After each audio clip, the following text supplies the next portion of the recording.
Gusto mo bang matuto mag-invest? Nako, ito po yung 7 wise and safe way to invest your money. Kahit simpleng tao ka lang. Kung gusto mo laman, panoorin mo to. Chinky Tan, with over 6 million Facebook followers, 2.8 million YouTube subscribers, and 2.4 million TikTok fans, is now all out to share with you the most practical, simplest path to lasting wealth. Hi there, this is Chinky Tan, your pambansang wealth coach. Ang goal ko na tulungan ko kayo maging wealthy and debt-free. Pero ito lang po, babala lang po. Itong share ko po sa inyo is for educational purposes.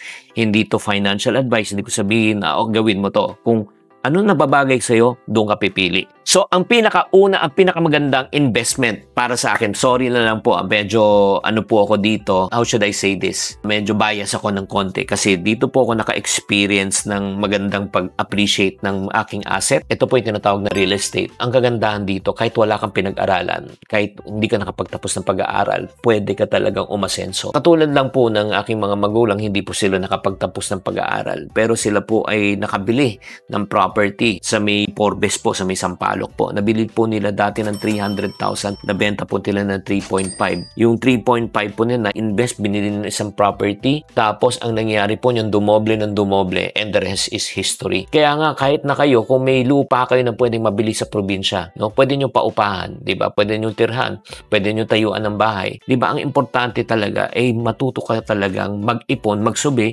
para ikaw ay magkaroon ng real estate investment. Investment number 2. Ito na po yung tinatawag natin mga paper asset. Ito na po yung tinatawag natin na time deposit, mutual fund, Pag-ibig MP2. Ang kagandahan po naman dito, as low as 500 pesos po, 500 piso sa Pag-ibig MP2, pwede ka na mag-umpisa at pwedeng magbigay ng mas magandang interest kumpara sa bangko. Mga 6 to 7% po kada taon. So, ang kagandahan po dito, pagka ikaw po ay may cash flow na, meron na po kayong mga investment na ganito, may pumapasok na pong pera buwan-buwan. Diba? Kahit di kayo magtrabaho. At pangatlo po, isa pang pwede niyong pag-aralan na paper asset po ay tinatawag na stock market. Ang ibig sa po ng stock market po ay bumibili po tayo ng portion ng isang kumpanya. Halimbawa, Jollibee po, publicly listed siya sa stock market. So pag kayo bumili ng shares, para kayong stockholder na. Dalawang pamamaraan, pwede kayong kumita ng pera dito. Number 1 is through dividend. Kung magbibigay sila, magdi-declare po sila. Kung kumita sila, isi-share nila pabalik sa tao.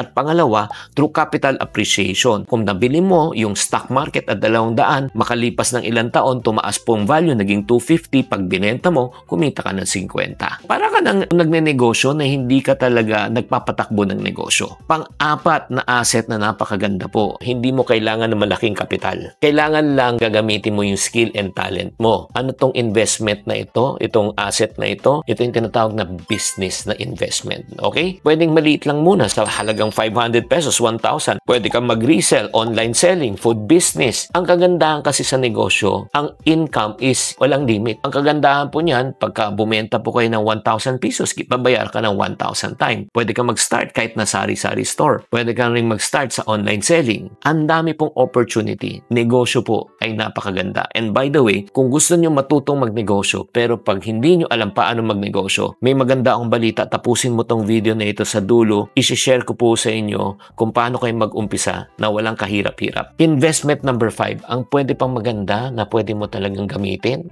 is talent and skills. Yung sarili mong talent and skills, ito yung investment na hindi pwedeng mawala. Bakit? Kung marunong ka bang magsulat, marunong ka bang mag-design, marunong ka bang magsalita, marunong ka bang kumanta, marunong ka bang sumayaw, marunong ka ba sa graphics, magaling ka ba sa social media, katulad ko, ano po yung asset na talent ko? Good looks.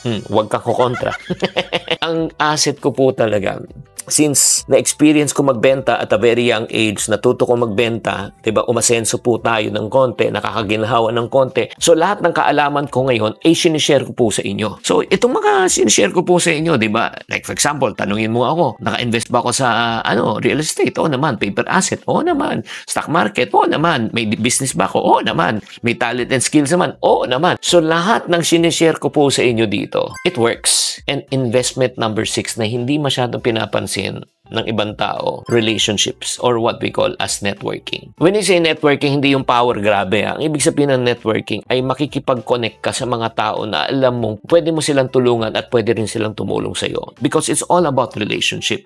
Business is all about relationship. And the foundation of relationship is trust. Do you agree? Sa totoo lang, sa umpisa sa negosyo or sa pag-asenso, it's what you know. Di ba kung anong alam mo, makakatulong yan sa iyo. Pero alam mo yung booster, kung anong para malaman mo talagang para lumago pa yung kaalaman mo at magbukas pa ng maraming opportunity, it's who you know. Ulitin ko sa umpisa, it's what you know. Number 2, it's who you know. Kapag may kakilala ka, di ba? May opportunity ka. Like for example, na-interview ko po lately yung may-ari po ng French baker na si John Lucoa. After ng interview, sinabi niya sa akin, na-interview mo na ba si Harley C, si Big Boy C, or if not naman, si Tessa C. Coson. Alam mo sino mga yan? Yan lang po mga anak ni Henry C.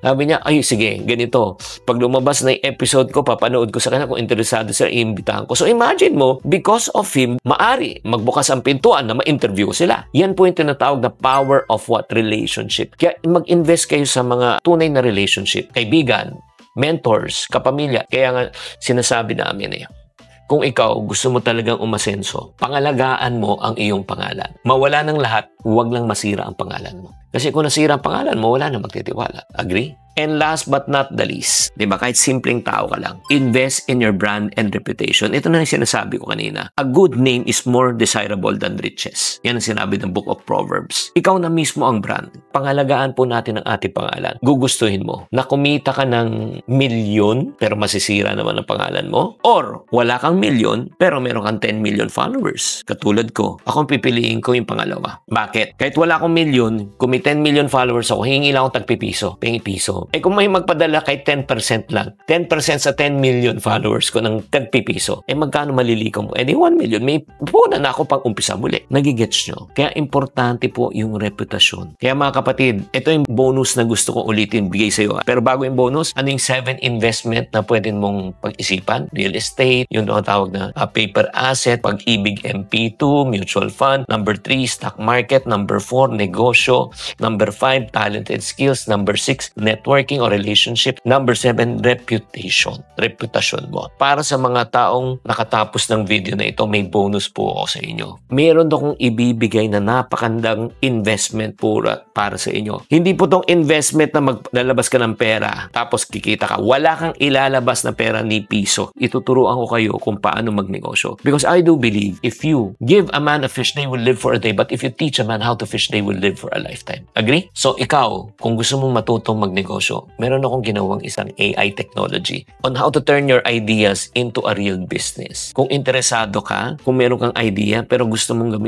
i-validate yung idea, maganda ba yung idea na yan? Gamitin mo na itong technology na ito. And the good news, this is absolutely for free.